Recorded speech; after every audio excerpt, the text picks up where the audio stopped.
Why did you do it? Did you need a second family because Mom and I weren't good enough? No. It wasn't like that. Then what was it like? What the hell were you thinking? You must know.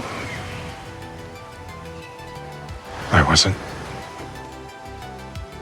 thinking. That's not good enough. Believe what you like.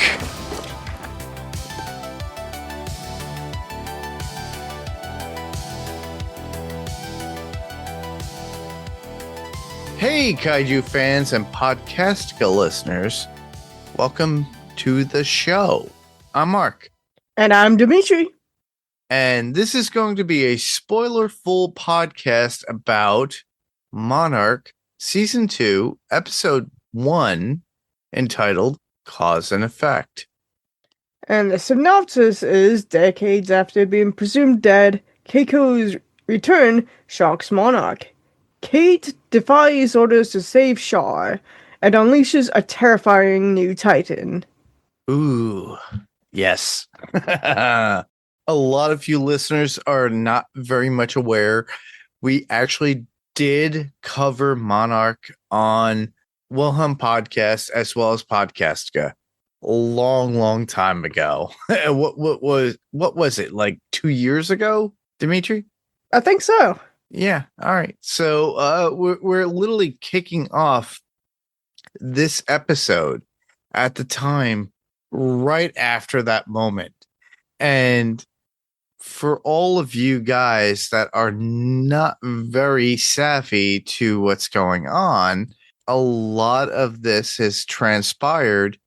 I would say between Godzilla, King of the Monsters at this point. So yeah, I think it starts in 2017 still.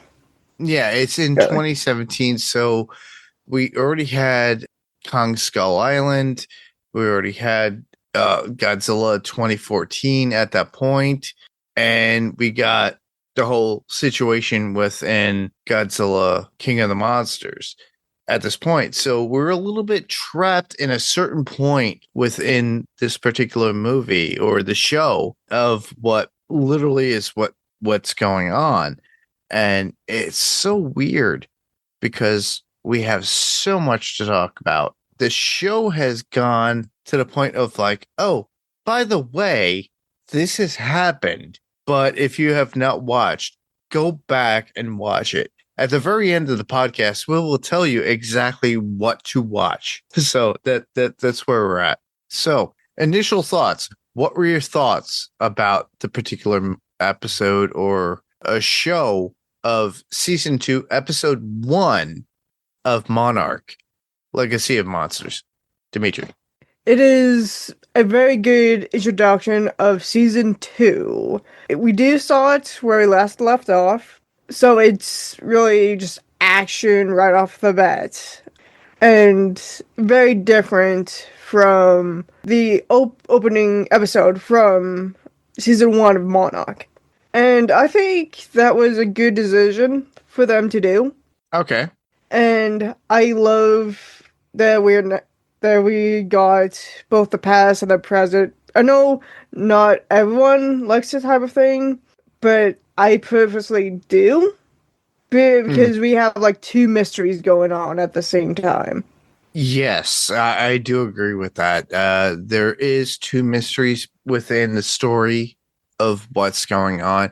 You got the drama within the family of Hiroshi and his family, Hiroshi Randa, and as well as Lee, as well as the both of Monarch and what's going on with Apex.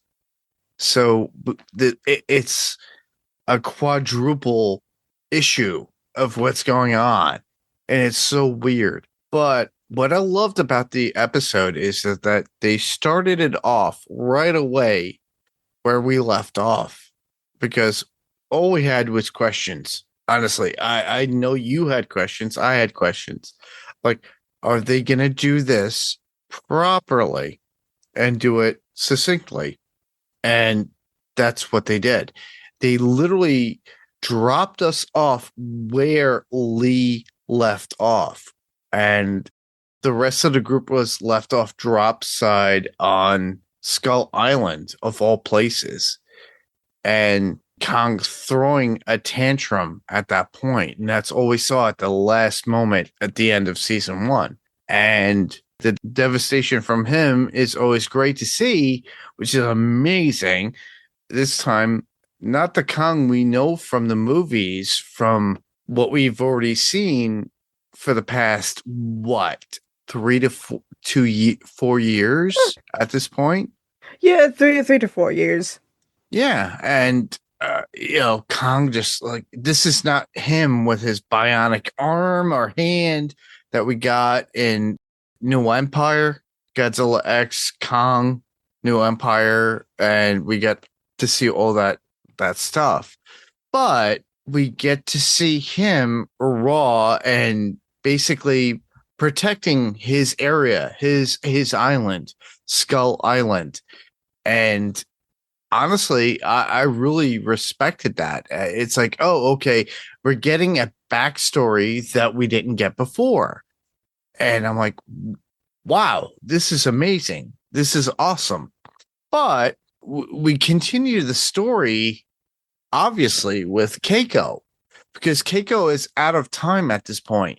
And I really do enjoy the fact that we get Keiko. And she is literally the same age as she was when she dropped into that area, that Hollow Earth area, where it just like time is trapped. And she didn't grow old. And it was amazing. And it's the fact that it's like, oh, you're a grandma? Oh, crap. You have all this. Oh, my God. It's like, oh, you were the founder of Monarch. But they really don't talk about Billy too much within this episode, which I really was upset about, especially in present time. Did you get that? Or was I just thinking too much into it? I can see where you come from, because obviously at this point in 2017, Billy has been dead for over 30 years at this point, I think. Well over 30 years.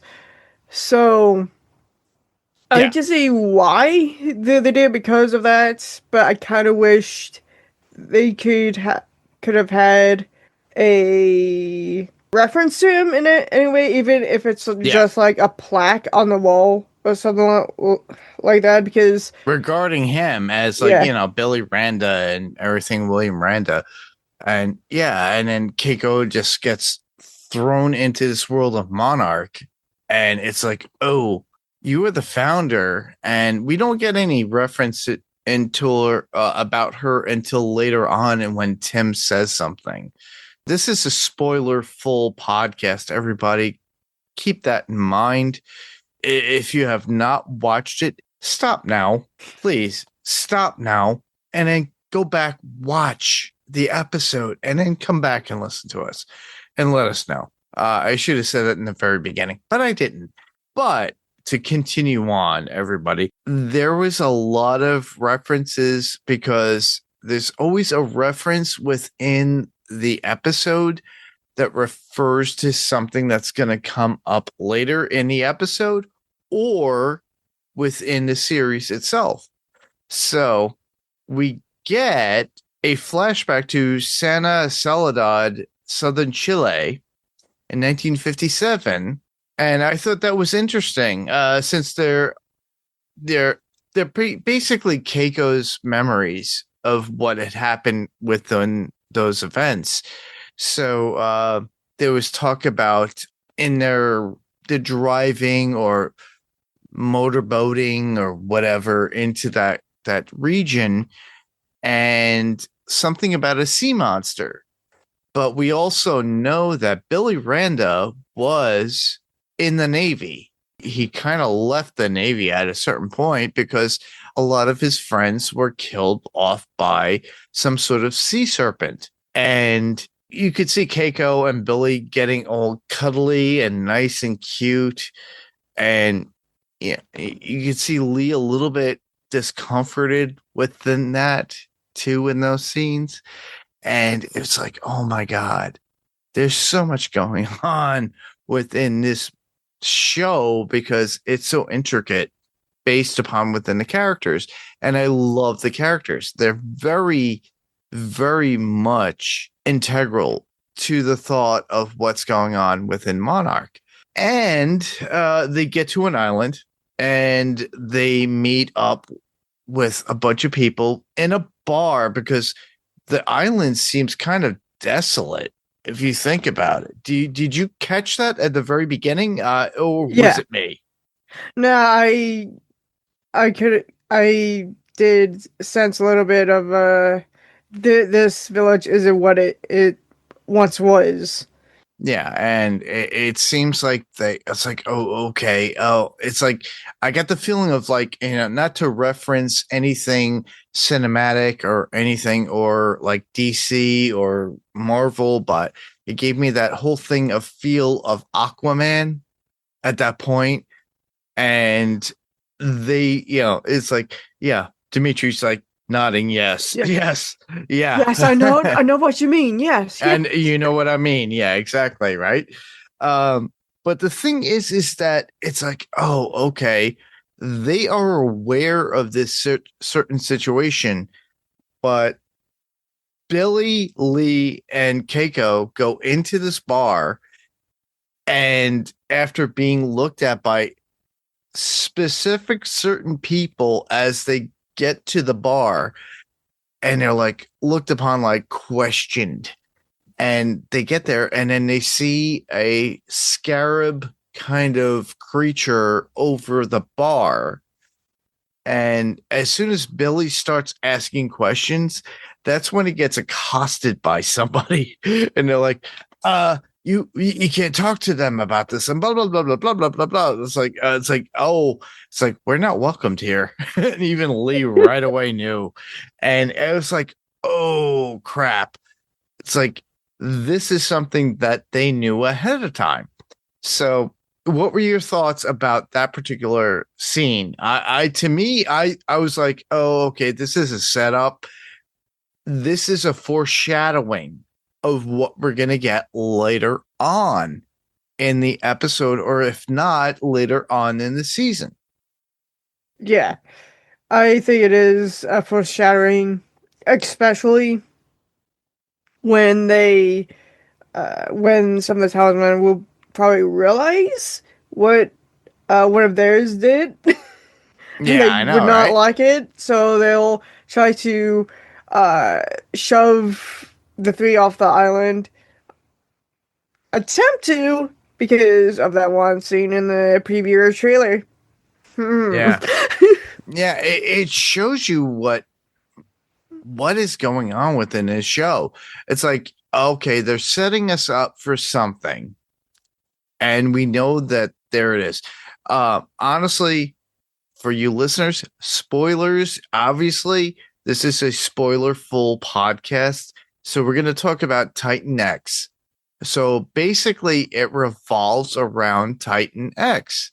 We don't get much of this until later, and we're going to get into that more so as we discuss the episode. Right now, I'm going to go more specifically about the episode and what we liked about it. We get more from Kate, Kentaro, May, and Hiroshi happening upon Kong because they go back to the island. They wind up securing because what's her name? Darubi? Darugo. She does want them to go back, but they wind up hijacking a boat and going back to Skull Island, of all places. And they wound up encountering a bunch of different things. There's a few winged creatures that seem like somewhat between what would you call those creatures? Firstly, we do have one recurring creature, which is a leaf ring, and then we have a new creature for the live action. yet it came from the comics, both of Kong. I think. Oh, Yeah. elaborate about that. Let us know. So Leafwings are from the Chinese 17 film. The one I have is Psycho Vultures, which is a comic exclusive Oh, okay. creature, and that's the one that killed the Leafwing. Oh, okay. All right, cool. So we have something that is canon within the particular like Skull Island / legendary universe, is what you're saying. Yes. Okay. All right, cool. I love how all of them are there. They get to the island, and Kate, Kentaro, May, and Hiroshi happen upon Kong just like sleeping there and encounter the winged monsters at certain points, and they have to be quiet. They have that way they don't wake him up, because honestly, the last time we saw Kong, he just like went on a rampage on people and everybody. And literally that's what you get in the very beginning of the film, or the show as it is. And we're like, what's going on? This is not the Kong we know from the movies. Kong is supposed to be like sweet and innocent and loving people, and what's going on? And it was a close call with Kate when Kong rolls over with his hand while sleeping, and I thought that was funny. Similar to Hank Azaria in Godzilla in Name Only, everybody, 1998, when Hank Azaria was there and he was filming, and he was stuck between the toes of Godzilla. In this case, she winds up living because she was between the fingers of Kong at that point. So I like that. It's a great callback, and I thought it was awesome. I don't know if it was credit to the director or the writers, but honestly, chef's kiss. It was amazing, and I loved it. I don't know. What do you think about that, Dimitri? It was a little bit of a Too obvious? I wouldn't say that. You don't see much of those sort of scenes with the No, kaiju. you don't. And I think, well, like once in a while, because we do it too much, then it just kind of gets like a gag. But once in a while, like this, you can get away with it not being like a gag or stupid or whatnot. And I think it, even though that Kate's going to survive for obvious reasons, Yeah. you're like thinking, okay, is his hand? Because I remember thinking, okay, his hand is probably going to land right next to her. Mm-hmm. But just right between the fingers. Yeah, I know, right? It's like, it just, wow, that was due happenstance, It just happened to work out perfectly. But it works out for us as the viewers and everybody else who loves these characters and wanting them not to be dead, obviously. Yep. So, but also that tension of fear, because these things are huge. Honestly, we get this multiple times within the episode, and you do get to see that. The one thing that I really did like about this episode is Tim, of all people, talking to Keiko and calling her doctor, and her stating that the world has changed, and since she tried so hard for people to take her seriously as a doctor in her own time, at that time in the 60s or like 50s and 60s, because they didn't really take women who were doctors or scientists literally.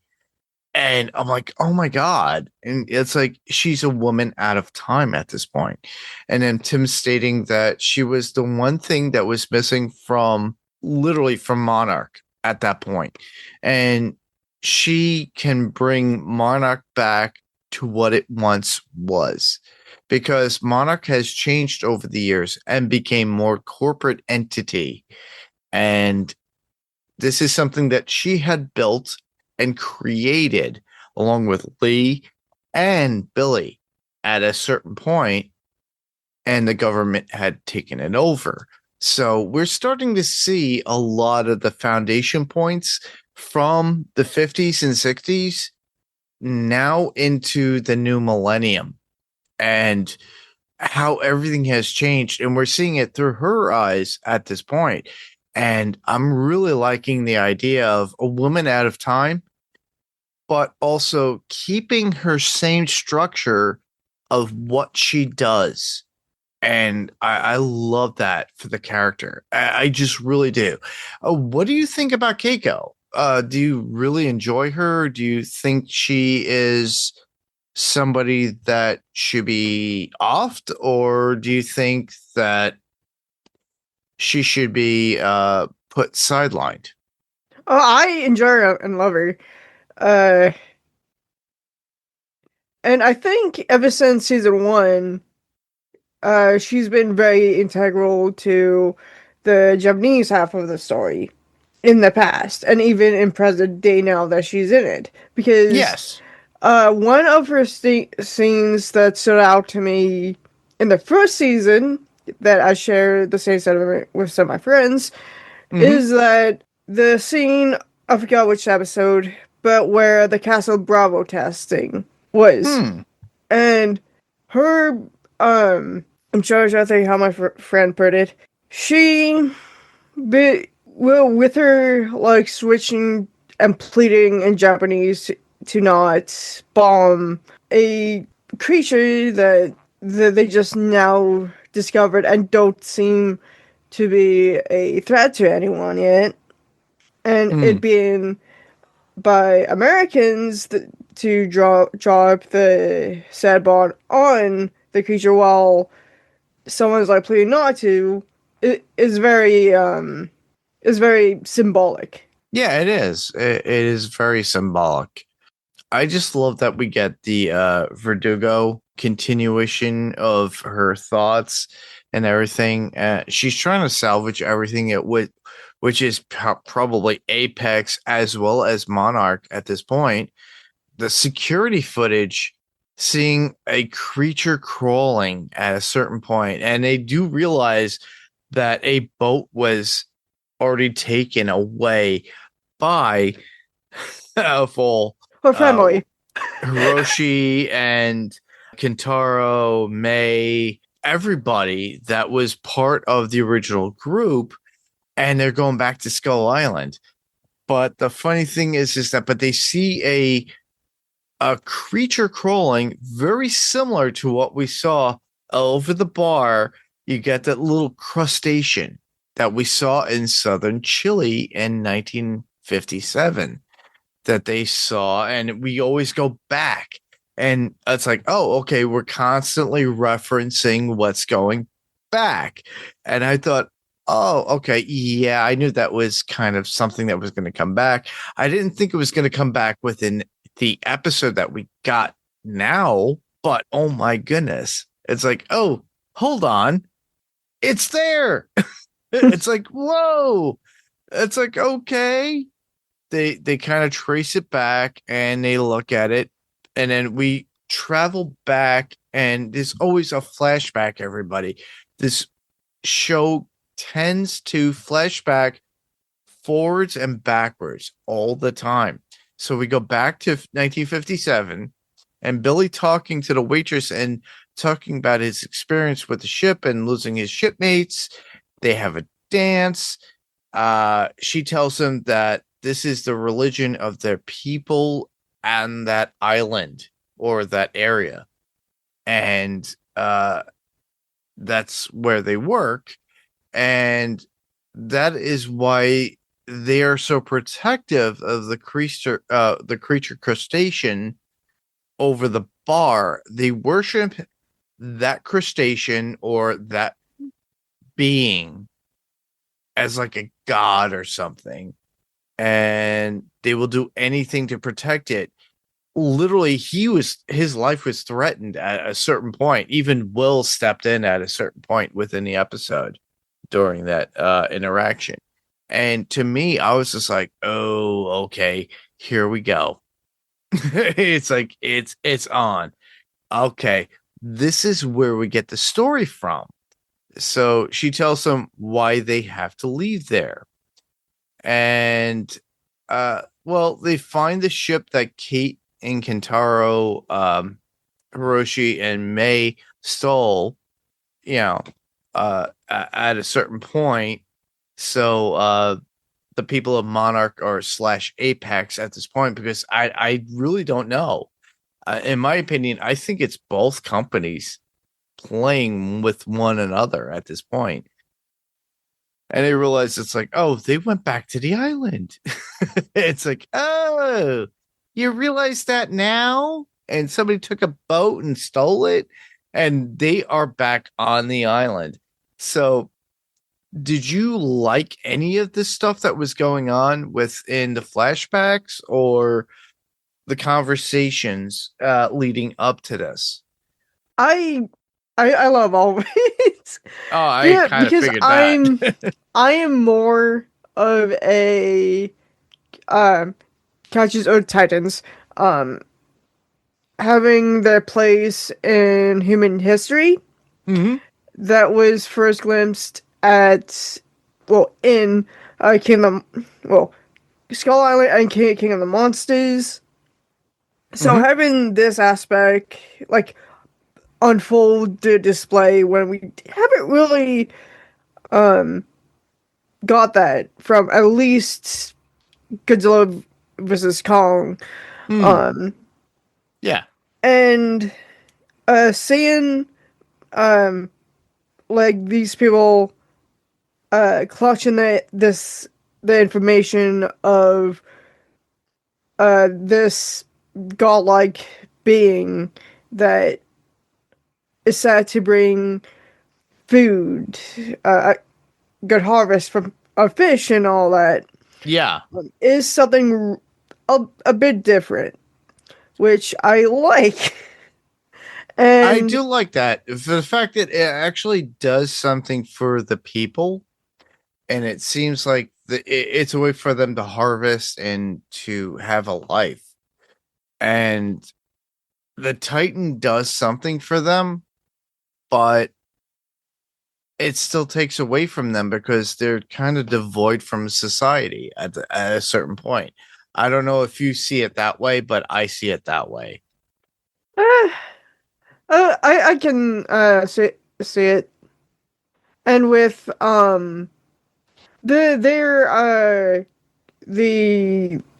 thing that was on in the bar or whatever it's called. I do know that they're called scarabs. In my mind, I refer to them as a scarab blouse.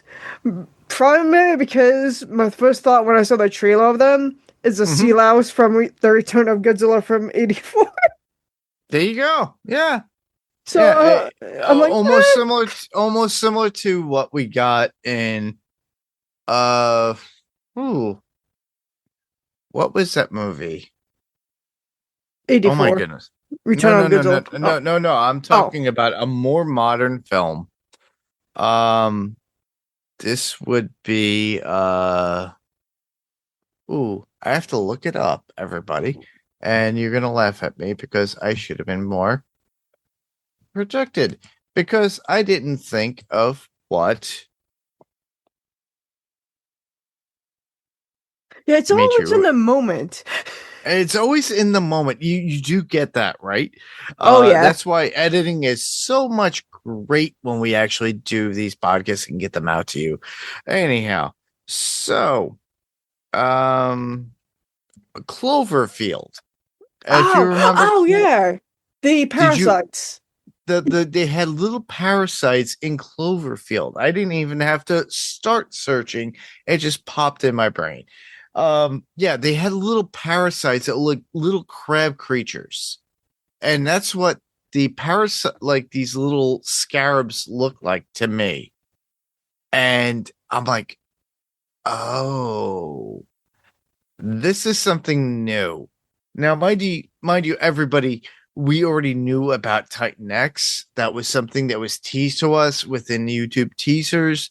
Our friends out there in the YouTube world, like D-Man 1954 and a whole bunch of other people, have talked about this up and down like crazy. And I love the fact that they do. Yeah, I'm thinking that this is a consistent thing. So we're going to get more of this within Monarch season 2. And we're not going to get as much of it within the next Godzilla films or Godzilla X Kong or whatever you're going to call it, because they have so many X versus whatever. You know, I honestly, I just want a straight Godzilla film. I want a Kong film, and that would be great. If Godzilla shows up, that's awesome. But you know, Godzilla and Dimitri and myself both feel, as you would say, right, Dimitri? Yep. We love Godzilla, and the thing is that this season I think is going to be more centered around Kong more than Godzilla, and we're going to get more creatures based upon this. And we did get more creatures, and we will talk about that too later on when we do the creature drops or the monster drops later on. I have a few things that I have to talk about, and Dimitri will be like, "Oh, I'm glad you talked about this." But within the episode itself, the talk between Kate and Hiroshi about Kentaro and his mother, that is a drama piece that is all in its own that should have been brought up, and we never got that until this now. Because literally it's like, oh, hey, I found dad. Kentaro and Kate are like, we found dad. Now Kate gets to confront her own father about what had happened and asking her father, why did that and why would he need a second family? And Hiroshi stating that he didn't know what he was thinking when he had that second family and hid them from Kate and her own mother, and stating that Emiko Ken's mom, as it were, worked with him at Monarch, and he felt at that time that Kate's mom wouldn't understand what he did for a living and couldn't share that with her, and she wouldn't understand. And I get that. I understand that, but that's like a family dynamic that was like so strange, but finally summed up in one small conversation. And I'm glad that we got that. Dimitri, how do you feel about that? I am glad that we actually got some answers with that. And it makes sense that he would someone with a connection, but at the same time, still would it still not a good thing to do. Yeah, I know. It was like one of those things that she kind of forced him in that position to talk about that at that certain point.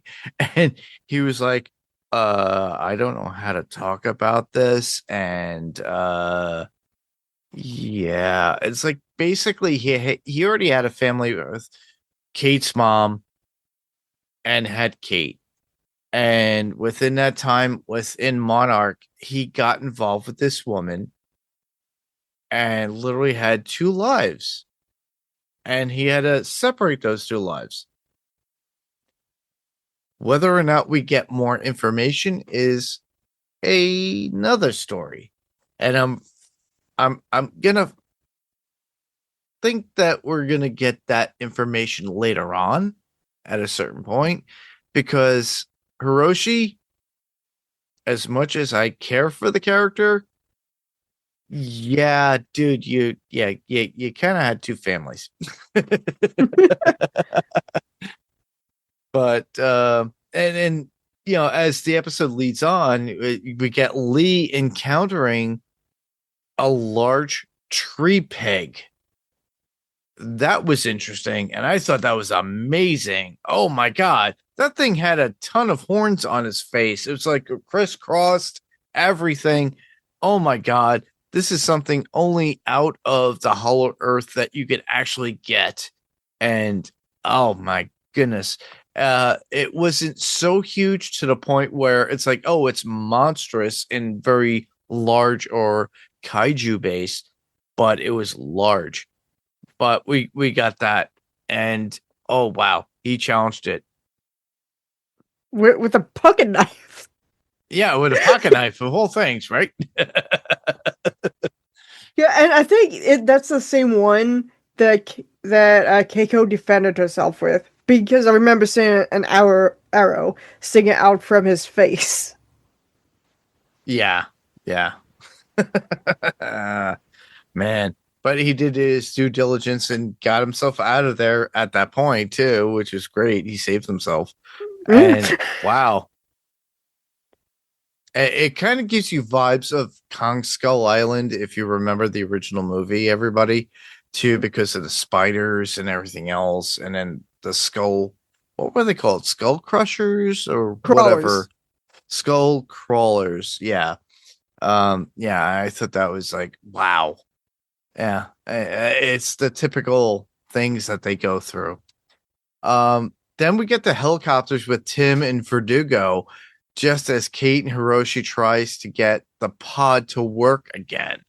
They just fly in with the helicopters, and you could see it from the distance. And then Hiroshi saying that it was made under better conditions and it is currently all messed up.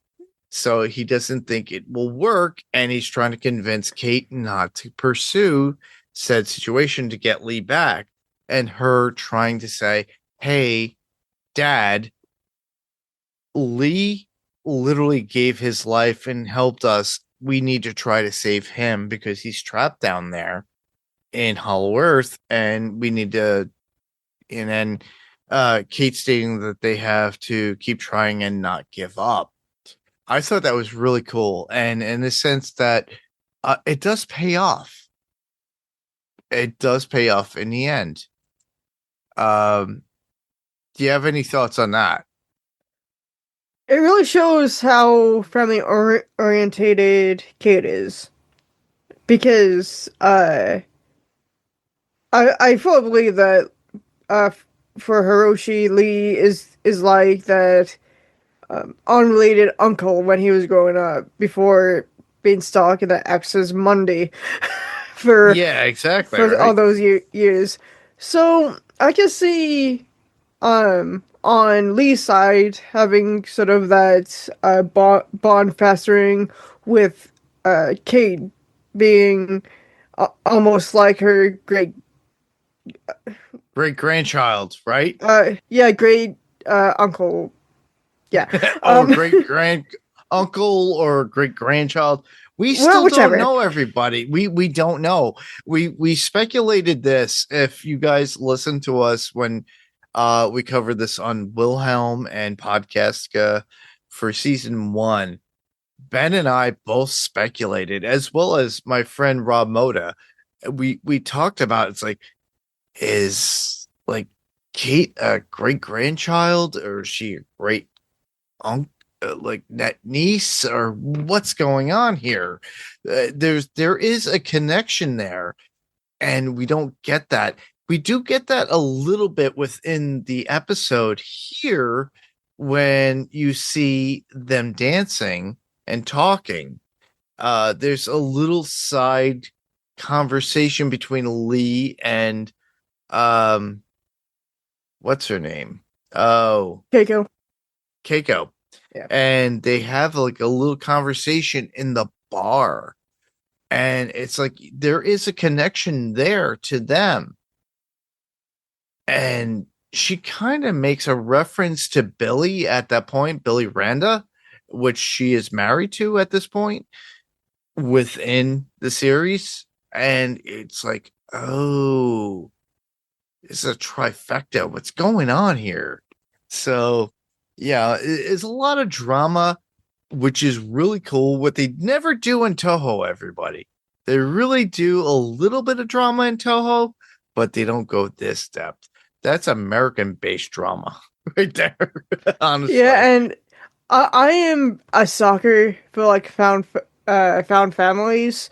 So just I truly believe that Lee just sees Kate as like almost like Family. yeah. Yeah.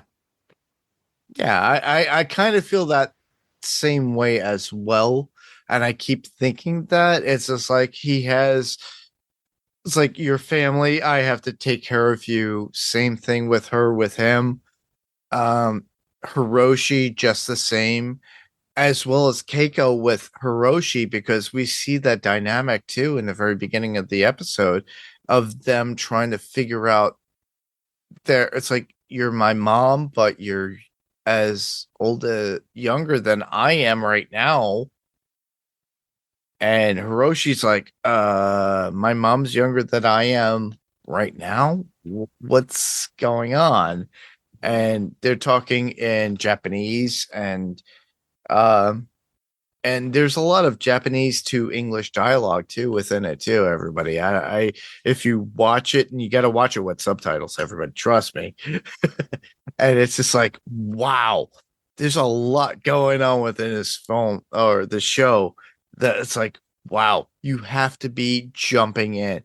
So if you have not watched season 1 and you just jumped into season 2, binge watch. I highly recommend you binge watch season 1. Listen to me and Ben on occasion at night or whatever after you watch the first episode, second episode, third episode, whatever, and so on.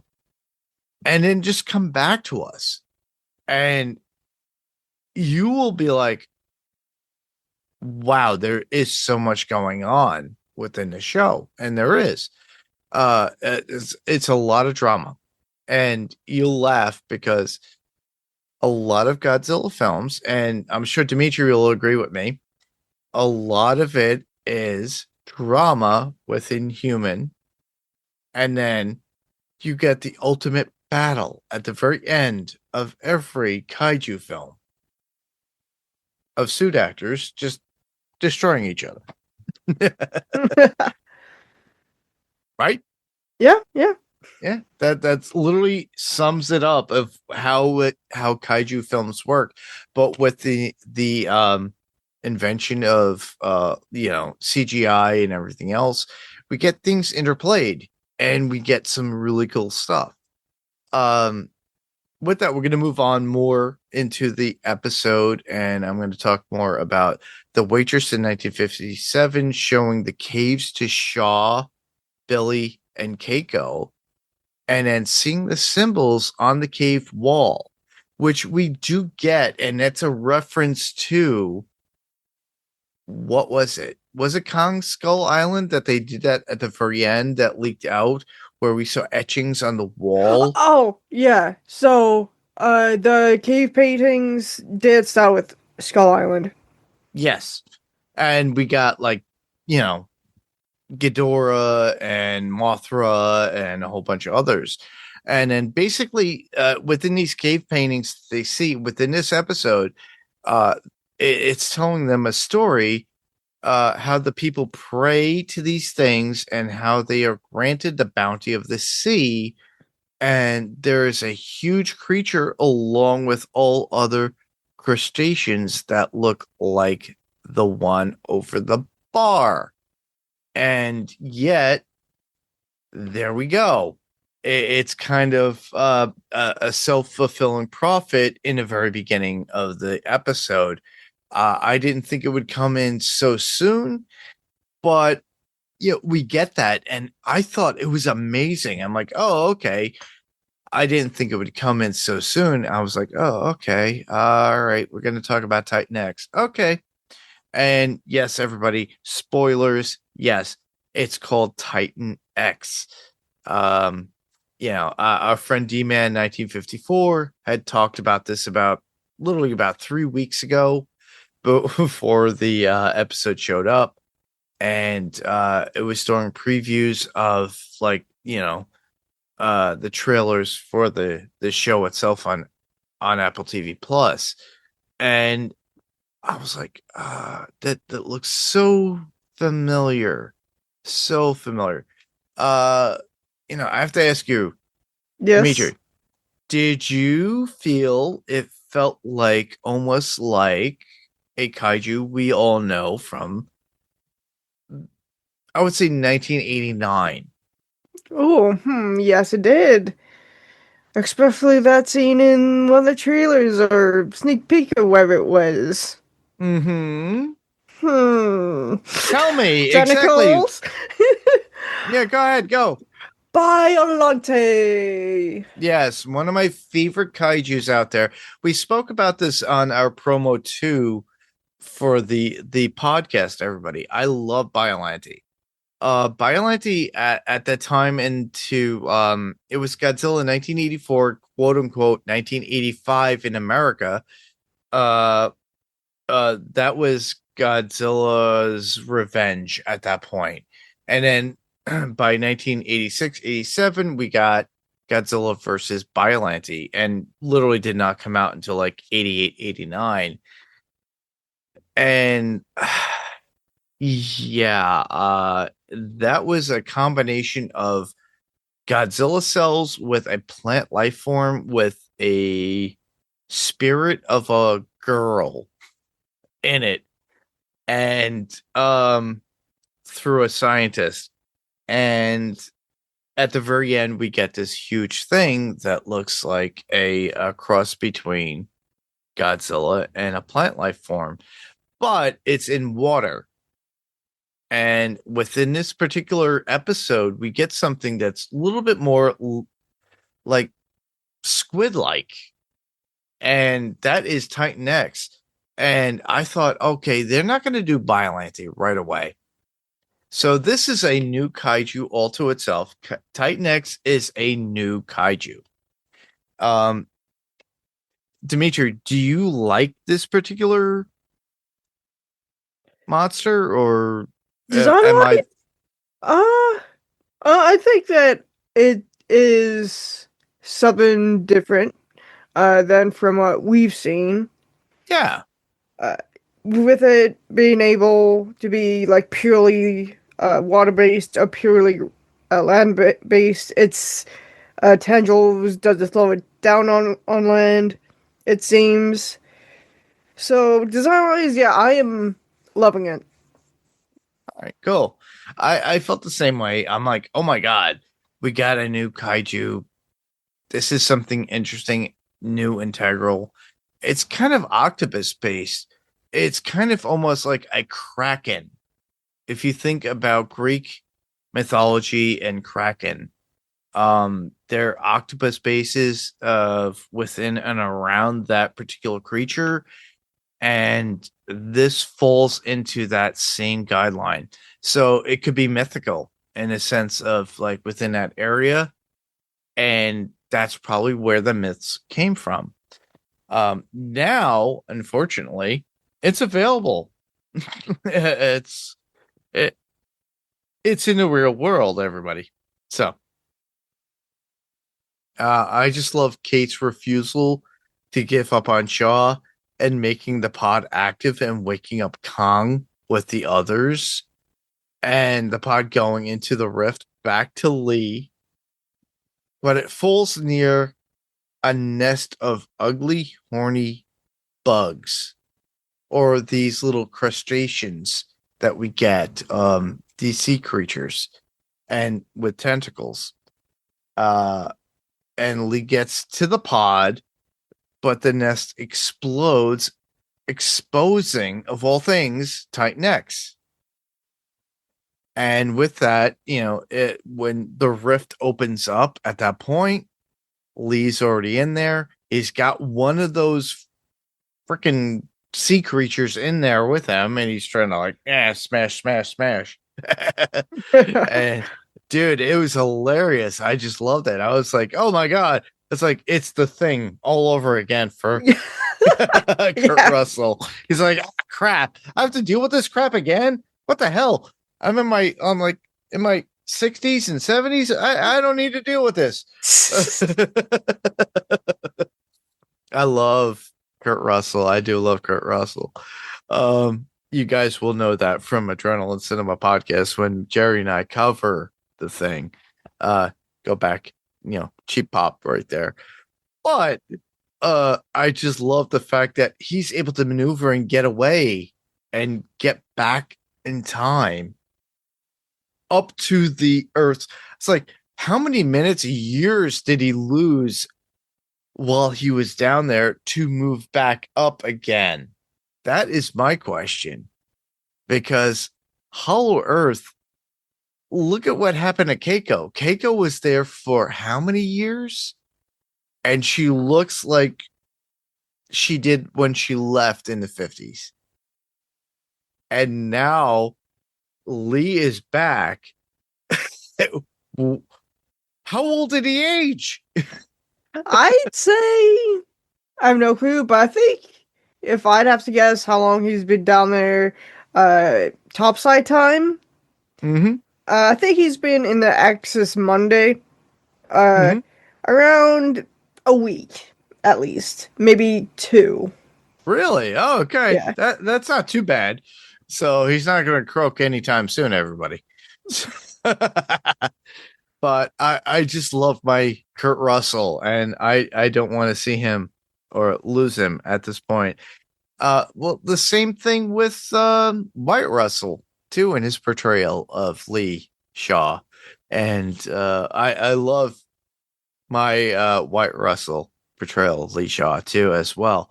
Both are perfect father and son as that portrayal of that character. They are perfect, and a lot of people gave a lot of hate to White Russell when he was the not so Captain America, everybody, and in the Marvel Cinematic Universe, and he was brought back in one of the most recent films.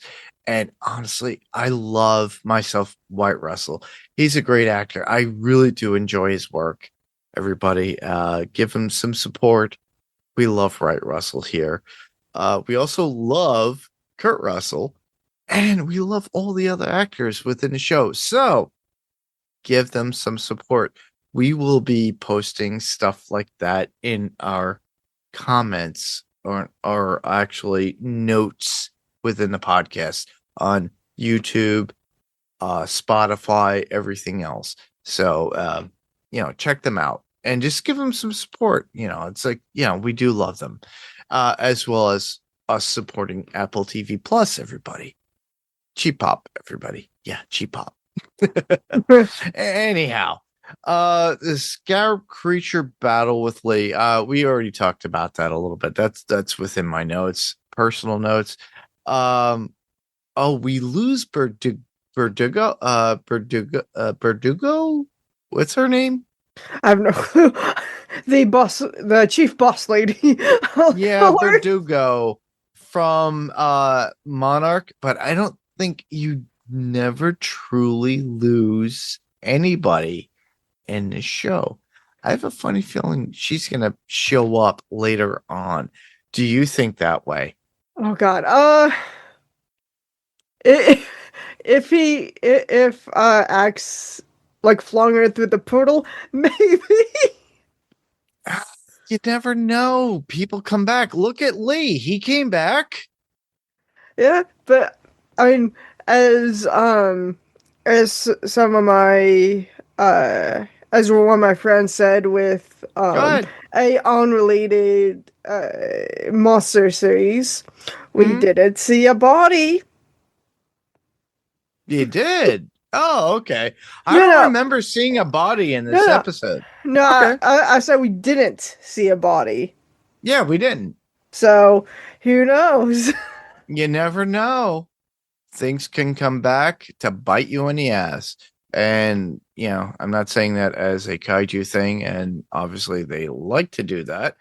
They lose a little bit of Verdugo and leave the island in helicopters, and we see Kong's pursuit towards Titan X as he's swimming out, kind of like what he would have done with Kong. With Kong versus Godzilla at that point. It was that whole thing of like, I'm going to swim for him. And then he gets all frustrated and he looks and he gives that grimacing look at the helicopters. It's like, oh, he's all pissed off. Oh, yeah. And yeah, it's like, how did you let that out of Hollow Earth, everybody? Now I have to fix this situation. Or does he have to get somebody else to help him fix that situation? And Dimitri, you and I both know, and we want this to happen. Yeah. We get Big G coming back, right? Yeah. and finds Axe and then just chases her straight back to Skull Island. Exactly. Like, as soon as she breaks through the cloud barrier, himself's like, and stay there, I swear to God. And then turn around and swims off. Exactly, right? Yeah, I know. All right. So with that, we went through the initial thoughts and our love for the episode and our coverage. Do you have any other notes regarding the episode? Yes. Everyone been buzzed about this. Well, maybe not everyone, but I know a few people who have been buzzing about this. But the random Pulgasari reference. The random what? Oh, the Bulgasara. Yeah. Yes, that was one thing that was interesting about that. That was a mythical thing. Yes. That they brought into the show. Yes, it is. Pulgasari is a already established mythological character in Korea. Yep. Which then Korea made a movie about it, and the whole make of the film of that film is a movie worthy of in of itself. But just because of my kaiju rattled brain, my only thought immediately goes to Pulgasari, so it's really funny. Oh, okay. Like, oh yes, Pulgasari. I'm like, huh? Pulgasari's canon in this? Yeah, they brought it in and they made it canon. So it's pretty cool. Yeah, I like that. I love the new primary threat in Monarch Legacy of Monsters Season 2 is called Titan X. They give it an actual title. So they give it Titan X, a massive, ancient, and bioluminescent aquatic creature, and appearing in this particular episode. And it is described as a living cataclysm with cephalopod-like tentacles, and is worshipped by locals as El Gran Dios del Mar. And I thought that was pretty cool. So they literally have something here in canon for this creature. So I do not think that they will omit this in movie lore. So I think we're going to see this in movie lore later on. Maybe in a Destroy All Monsters kind of movie later on, and its legendary aspects. But yeah. Key details about the new season's creatures include Titan X, as I already mentioned. Let me see. We have other creatures too. New monster thoughts. So these are my thoughts about monsters. We already have Titan X, right? Yep. So we got the giant winged creature that was across from I like to call a pteranodon, and some other creature with electrical powers within their teeth.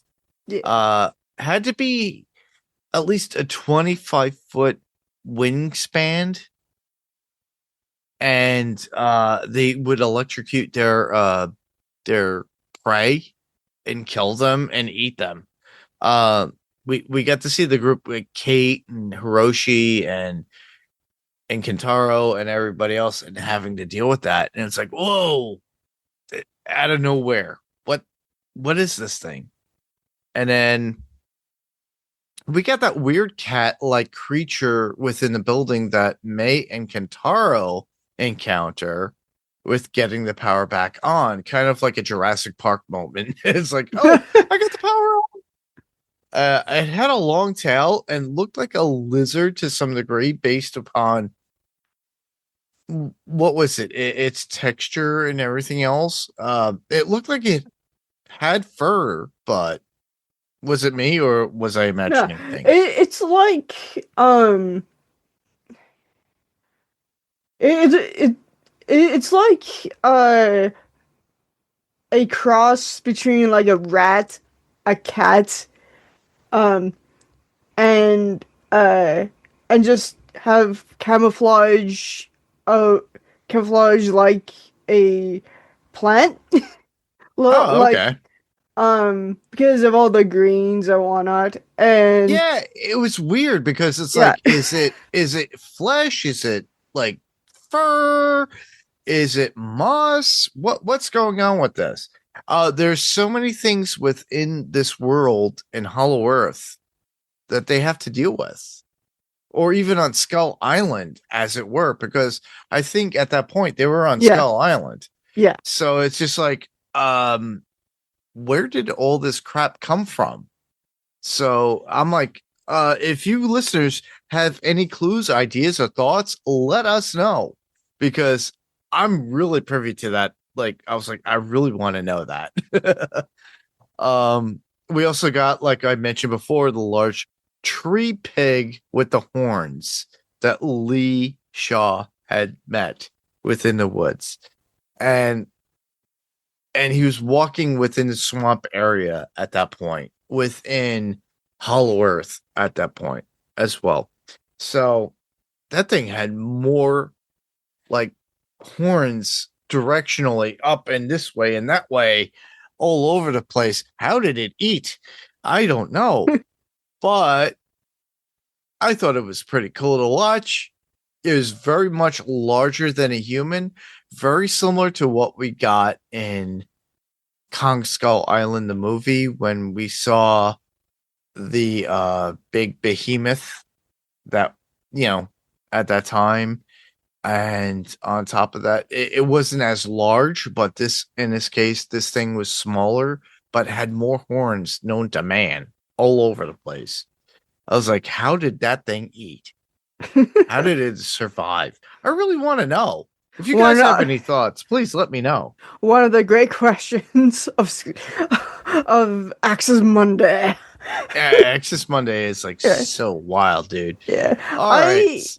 I'm wondering, with the Axis Monday, random thought, if it's somehow connected, like more to the whole Earth, or if it's just a little pocket that's it's like a pocket dimension. Yeah, that because I can see the creators getting that idea from the old, like, 1800s or however long it was, Hollow Earth theory with all the caverns with because I love the Hollow Earth we have, but there's a part of me that I kind of wish the Hollow Earth was like the Axis Monday with how it looks, because that feels more uncharted, mysterious place rather than just Earth or on the ceiling and on the floor, just brightened. Well, the key character to that particular thing or element of Axis Monday is literally Keiko. at Yeah. this point, and I'm glad that she's back in the Mhm. current world and she's alive. I'm hoping that she doesn't show any side effects Yeah. because I'm like, do not get rid of this character. Bad enough we got John Goodman, who died as Billy Randa in the very beginning of Monarch Legacy of Monsters. Yeah, spoiler, everybody. If you didn't watch the first episode of season 1, why are you here? Anyhow, but the thing is if they get rid of Keiko, it's like, you have the one thing that's driving the show at this point from the origin of where this story is, as well as Lee Shaw. You know, you have Kurt Russell, and then you have the backstory of Keiko, as well as, you know, Wyatt Russell playing Lee Shaw as a younger version of himself. So they could always go back in backstory and reminisce. I would love to see more of Kurt Russell and this actress who plays Keiko, you know, and that particular character and that actress is amazing. What's her name? I have to look at it. Oh, Mary Yamamoto. So, you know, you got to go look at her. I would love to see her more in these shows. And I want her to reprise this and continue that character in the modern day, because now it's like, oh, she got pulled from 1957 in the Hollow Earth back to modern day, like 50 years later. Oh, crap. Or 60 years later. Jeez. I would love, even though we probably won't get any flash forwards. I would have loved to see a reaction to like Ghidorah. Oh, same here, because Ghidorah is not even present at this point because we're in between. He's still in Stock and Ice. It was just the year prior in 2016 where Dr. Vivian Graham found him in the ice in the Antarctic. Yes, and that's the whole thing too. A lot of you listeners will not understand that. We're struggling right now between 2014 Godzilla for the first iteration to the point of Godzilla King of Monsters at this point with Monarch. So I would not be surprised if we get more interaction with our group with what was going on with Godzilla King of Monsters at this point. Keep looking forward to it. I don't think Vera Farmiga will come back, or you know, we got 11 from Stranger Things coming back. I don't think we're gonna get that, but I would love it. It would be amazing, but I don't think we're gonna get that. I think they're gonna have some sort of like influence or like information, and that's about it. And it's gonna canonize or work through within the movie that we didn't really catch in the movie. So go watch Godzilla King of the Monsters again, everybody. And you get to see King Ghidorah. You get to see Mothra. You get to see all the monsters. Awesome. All right, cool. With that, I have quotes. I don't know if you have any quotes. The only real quotes I remember, because I've only watched it like once, and that was like I got done with it like an hour before we started recording. Just a whole Pulgasari talks. Oh, okay. Yeah. Oh, okay. The whole Pulgasari talks. All right. Me, I have one from Lee, and it's them back in 1957 as they're in the bar, and it's Billy, Keiko, and Lee. And Lee goes, It's kind of looks like a sick lobster found at the bottom of the ocean. And that was regarding the crustacean hung over the bar in southern Chile. and it's literally what his thoughts and description of it. And it works out perfectly, everybody. Oh, yeah. Yeah. Yeah. All right. And to move on, as always, we're gonna give you a little bit of kaiju news. So, Dimitri, you saw what I wrote in there. So, Yes. under kaiju news, Godzilla minus 0.0.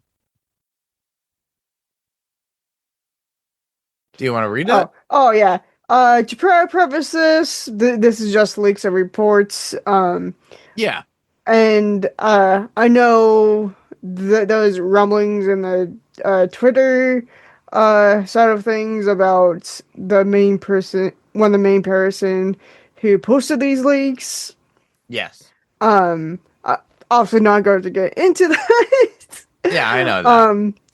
But so even though these probably have been could have been debunked already, so still the only information we have currently. So the photo so the key plot elements is for the thread, Godzilla returns have been regenerated to be larger and more ferocious, and hopefully more gnarly. Mm-hmm. Yeah. Because I want a good looking, very mutated Godzilla.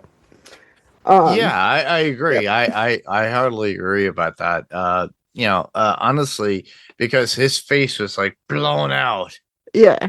And then he went down and dropped into the bottom of the ocean at that point because of Yeah, then he had to regenerate it via a little chunk of flesh. Yes, exactly. If he looks the same, I'll be very disappointed. Anyways. Yeah, I know, right? For the characters, we have Koichi Shikishima is for and his family and so on is forced to break his promise of a quiet life to protect his family and nation once more. Mm-hmm. And then with the conflict, reports suggest a potential second ancient kaiju appearing near Mount Fuji, along with a U.S.-Japan alliance fighting back, which I am excited for. Yeah. Because even back in Shiro Honda days, we almost always see the nation of Japan or Japan and other nations coming together to face a bigger threat, to unite, like he always wanted the entire humanity to do. So I'm cross my fingers that is especially true. And now the mystery. The story likely addresses the black pulsating G cells on Riko's neck from the previous film.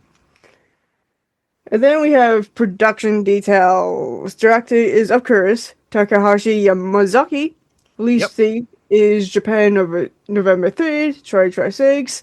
And a first in Godzilla history, we'll be getting it 3 days after on November 6th.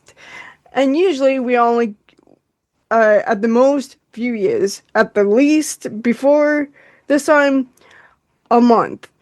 Well, like with the first minus film. Yeah, so, the minus 1.0 was what, about 3 months later? No, we got it. December. It was in December. Yeah, I remember. I got to see it. I with don't my friend remember Rob and Adam, but I think it was premiered in Japan about 2 to 3 months earlier. No, it appeared on November.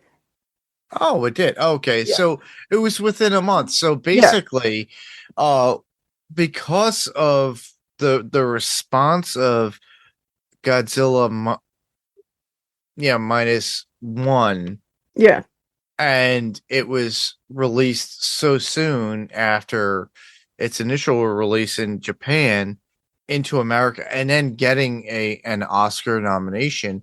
and getting and winning an award of all things too.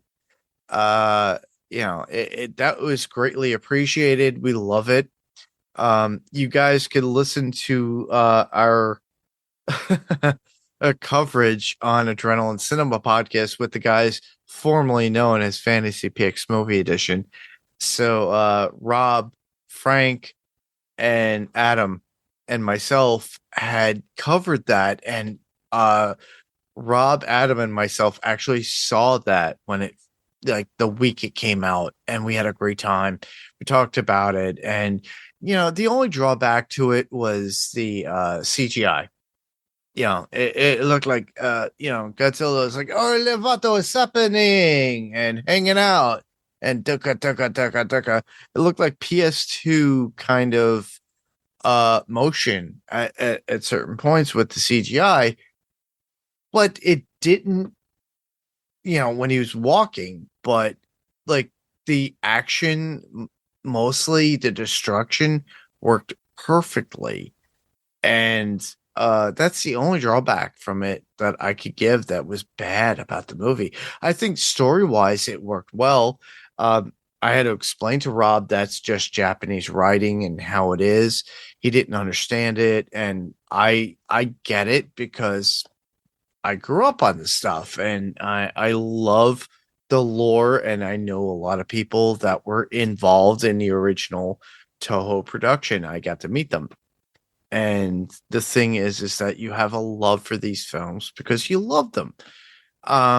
Adam was just like, yeah, it was like the CG. There was the bad CG of like, of how he was walking at times.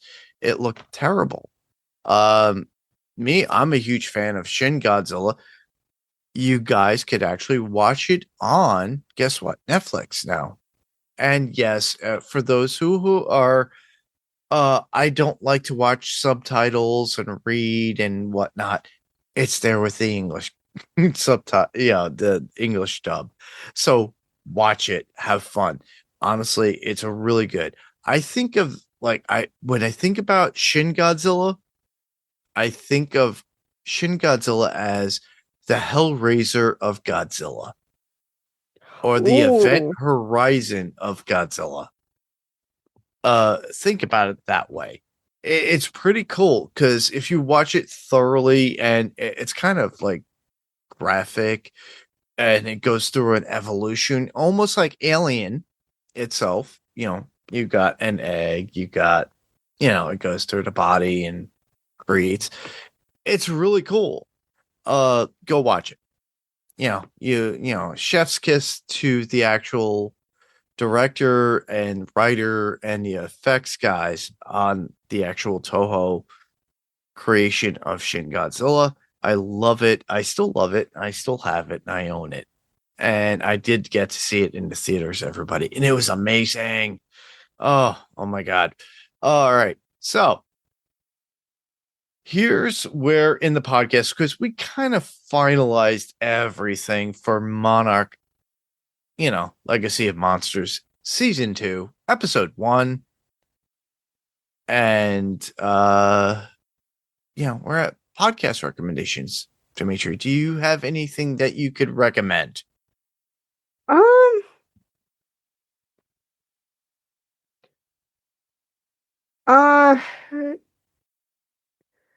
Not off the top of my head, other than my own podcasts. All right, well, shoot away. Do it. All right. So for recommendations, I really only have my own podcasts. So, all right. I have a few, such as the Gazillathon podcast, where I have guests to come in and we just talk about a specific Godzilla film. And then there is the Kaiju Relics podcast, where I go over banned, unmade, lost, and found tokusatsu films from the past, and if there's any in the present. Which is quite eye-opening to some because I found out that there was two sort of kind of King Kong productions back in the 30s from Toho. Oh, okay. Or was it Toho? No, wait. Some company. I forgot what the names are called. I have a book of these lost films and all that. Oh, so do I. You don't want to have my books, dude. I have them autographed by the authors. Oh, lucky. I and now I have a live sort of podcast show thing that I've been doing, and it's called Kaiju Rambles, where, surprise, surprise, I ramble about kaiju each episode. It works. That lasts pretty long. All right. Cool. And that's about it for me. All right, cool. With me, I'd like to actually recommend a Buffyverse podcast that would be found on Podcastica. My friend Penny and her fellow podcaster cover the Buffy verse, as it were, our Buffy the Vampire Slayer show that was found on what was it, WB, UPN 9, who knows. It was out there, and had Sarah Michelle Gellar, everybody else. Check them out. Buffyverse podcast, still slaying. It can be found on podcastica.com. You could also check out Wilhelm, the Wilhelm podcast. That is where Ben and I had originally started working with Monarch season 1. Check that out. Ben's been doing a lot of work, and that's why he hasn't been able to be on. And we love Ben. And Ben, you are more than welcome to be on the podcast at any given time. And we could talk about episodes of Monarch season 2 whenever you feel like, or even just jump on and make fun of me at my love of Godzilla, as always. Anyhow, that's a bit about our podcast recommendations. So right now we're at the point where can listeners hear us? So obviously I can be heard here on Kaiju Cast, as always, Panels to Pixels podcast, Sandman Cast. You can also hear me on my other podcast, Adrenaline Cinema Podcast, or on the Pirate Core Entertainment Network podcast, where, I cover a variety of different things or introduce new things to our network as well for piratecoreentertainment.com. So, Dimitri, obviously you've mentioned a few things. If you want to be very distinct and let people know exactly where you are. So you can find me on YouTube as Godzilla Karu, as well under the same name on Twitter, Blue Sky, and Instagram. And for Facebook, I go under Dimitri Graham, as well as have a group under the Kaiju Rambles name. Awesome. All right. Well, to submit your feedback, Dimitri, you can, as always, you can check out all the other podcasts on corpseentertainment.com. There will be links for the Kaiju Cast Podcast, plus all the other podcasts that we have on the network. All right. And for Podcastica, you can send a voice message at talk@podcastica.com. If you head to podcastica.com, there's a handy voice message link, and check us out on social media, Facebook, obviously check us out on social media, which is facebook.com//Podcastica. Twitter, we can be found at Podcastica, and Instagram at House Podcastica. And while you're there, if you haven't already checked out the other podcasts on the Podcastica network, like Run for Your Lives, House Podcastica, Yellow Jackets, WTF, check them all out. They're right there. All you have to do is go to podcastica.com and check out what Jason has there as well. Like I said, this is a cross-collaborative podcast, and we welcome everybody's feedback. So, for Kaiju Cast Podcast, we can be heard on Spotify, Apple Podcasts, or whatever podcast player of choice that you use. Obviously, there are going to be ratings, or obviously ratings are available. Give us a rating or review, one or all of those platforms. Obviously give us 5 stars. If you love us, give us 5 stars. Love us. Check out the other, the other podcasts on our network. All you have to do is go to piracoreentertainment.com, and that will be in the links, obviously, below. To submit your theories and feedback, just go to our Facebook group, facebook.com/Kaiju Cast Podcast.